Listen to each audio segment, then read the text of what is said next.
Berjumpa lagi dengan saya di channel SMK Pelita Ciampea dalam materi pelajaran Bahasa Indonesia. Kali ini kita akan mempelajari tentang teks editorial. Mari kita simak penjelasan saya di dalam video berikut ini. Saya akan membahas tentang teks editorial. Oke, tetap semangat. Bismillahirrahmanirrahim. Berjumpa lagi dengan saya di mata pelajaran Bahasa Indonesia kelas 12 pada semester ganjil. Nah, saya di sini akan memberikan materi kepada kalian tentang teks editorial.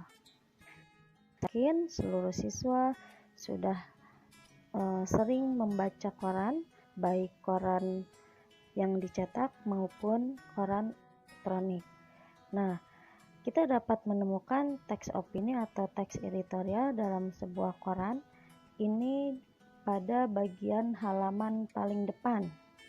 Nah, editorial ini dibuat untuk menyoroti berita aktual yang sedang terjadi. Pembahasan dalam artikel tersebut biasanya disertai dengan kritik dan saran terhadap peristiwa aktual yang sedang terjadi. Nah, editorial juga disebut dengan tajuk rencana. Ya, tajuk rencana di dalam sebuah koran ini disebut dengan teks editorial. Nah, tampilannya seperti ini. Apabila kalian melihat koran ada tulisan tajuk rencana atau opini, nah inilah yang disebut dengan teks editorial. Dengan membaca editorial, kita tidak hanya sekedar tahu peristiwa yang sedang terjadi, tetapi kita juga akan lebih memahami dan bisa bersikap kritis. Hal ini karena di dalam editorial ada pendapat-pendapat atau pemikiran penulis dan redaksi yang bisa menjelaskan pemahaman kita tentang peristiwa atau keadaan yang menjadi ulasannya. Berikutnya, apakah itu teks editorial? Nah, editorial merupakan artikel utama yang ditulis oleh redaktur koran yang merupakan pandangan redaksi terhadap suatu peristiwa atau berita yang aktual atau sedang menjadi sorotan, fenomenal, dan kontroversial atau menimbulkan perbedaan pendapat. Nah, editorial dalam suatu media massa cetak biasanya berada dalam rubrik yang sama, yakni opini. Dalam rubrik ini terdapat editorial, artikel, dan surat pembaca.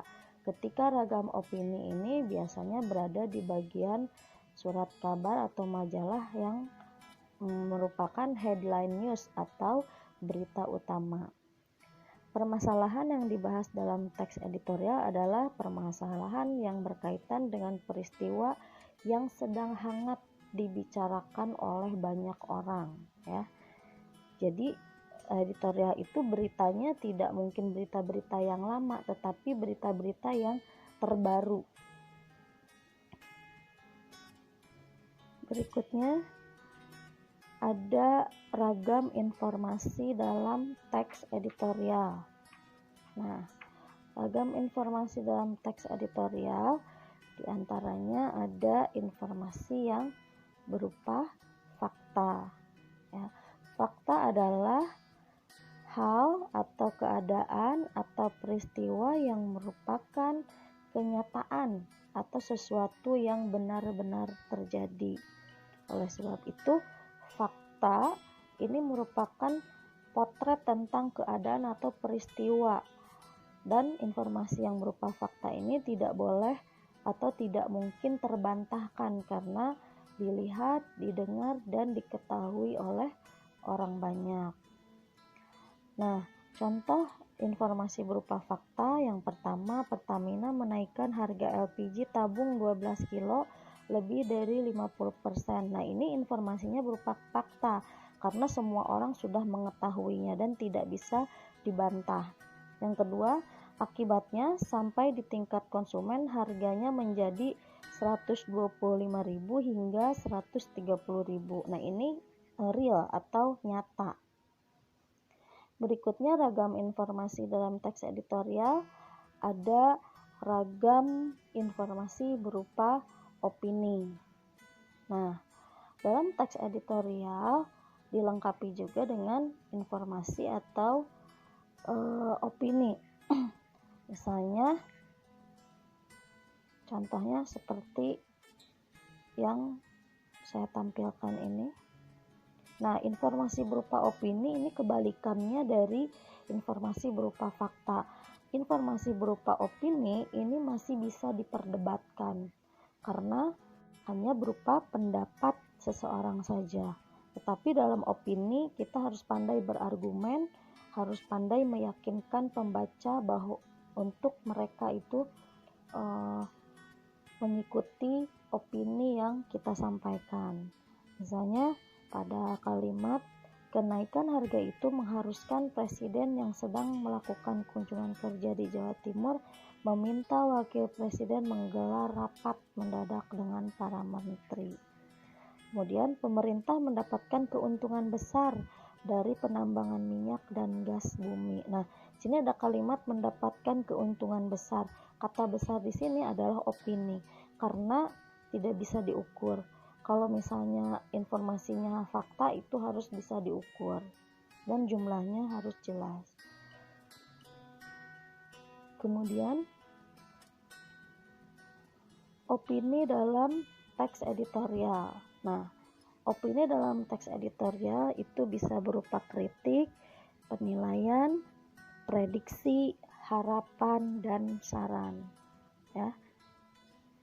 Kemudian struktur teks editorial. Nah, struktur teks editorial ini ada 3. Yang pertama, pengenalan isu, penyampaian pendapat atau argumen, dan penegasan atau pernyataan ulang pendapat. Berikutnya, pengenalan isu. Nah, pengenalan isu merupakan bagian pendahuluan teks editorial. Fungsinya adalah mengenalkan isu atau permasalahan yang akan dibahas dalam bagian berikutnya. Pada bagian pengenalan isu disajikan peristiwa, persoalan aktual, fenomenal, dan kontroversial. Ini ada contoh bagian atau kutipan paragraf yang merupakan pengenalan isu. Berikutnya ada penyampaian pendapat atau argumen. Nah, bagian ini merupakan bagian pembahasan yang berisi tanggapan redaksi terhadap isu yang sudah diperkenalkan sebelumnya. Jadi, redaksi ini ketika sudah mengenalkan isu, barulah mereka menyampaikan argumen atau pendapatnya. Apakah berupa kritik, saran, harapan, ya, dan seterusnya. Biasanya argumen ini dibuat untuk meyakinkan pembaca supaya setuju terhadap pendapatnya atau opininya. Berikutnya ada bagian penegasan. Nah, penegasan dalam teks editorial berupa simpulan, saran, atau rekomendasi. Di dalamnya juga terselip harapan redaksi kepada para pihak terkait dalam menghadapi atau mengatasi persoalan yang terjadi dalam isu tersebut. Nah, di sini ada contoh kalimat yang merupakan penegasan. Jadi penegasan ini merupakan simpulan dari seluruh isi argumen dari para redaktur.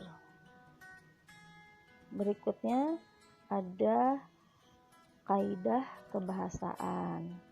Nah, kaidah kebahasaan dalam teks editorial memiliki ciri-ciri dari bahasa jurnalistik yang terkait dengan teks editorial. Ya. Teks editorial ini memiliki ciri kebahasaan ada 4. Yang pertama, menggunakan kalimat retoris. Kalimat retoris merupakan kalimat tanya yang tidak memerlukan jawaban, karena jawabannya sudah diketahui baik oleh penanya maupun oleh pihak yang ditanya. Misalnya ada kalimat, benarkah pemerintah tidak tahu atau tidak diberitahu mengenai rencana Pertamina menaikkan harga LPG? Nah, pertanyaan ini sebetulnya sudah diketahui oleh penanya, baik oleh penanya maupun oleh pendengar atau yang ditanya. Yang kedua, menggunakan kata-kata populer. Nah, dalam teks editorial banyak menggunakan kata populer, tujuannya agar pembaca tetap merasa rileks meskipun membaca permasalahan yang sangat serius dan dipenuhi dengan tanggapan yang kritis. Contoh kata-kata populer di sini misalnya ada kata terkaget-kaget, pencitraan, menenggarai, dan sebagainya. Berikutnya menggunakan kata ganti penunjuk peristiwa, waktu, dan tempat. Contohnya ada kata kemarin, di sana, di sini, dan seterusnya. Yang terakhir menggunakan konjungsi kausalitas. Nah, konjungsi kausalitas contohnya menggunakan kata sebab, karena, oleh sebab itu, oleh karena itu, dan sebagainya. Nah, penjelasan saya cukup sampai di sini. Semoga kalian paham. Apabila ada yang ingin ditanyakan, silahkan kalian kunjungi e-learning SMK Pelita Ciampea. Selamat belajar dan berlatih. Nah, untuk latihan dan lembar kerja, silahkan kalian kunjungi laman e-learning SMK Pelita Ciampea atau Simpolka di alamat ini ya. Kalian bisa memasukkan akun kalian kemudian untuk mengecek tugas-tugas dari guru. Saya ucapkan terima kasih, tetap semangat, selamat belajar dan berlatih. Jangan lupa membaca dan belajar. Assalamualaikum warahmatullahi wabarakatuh.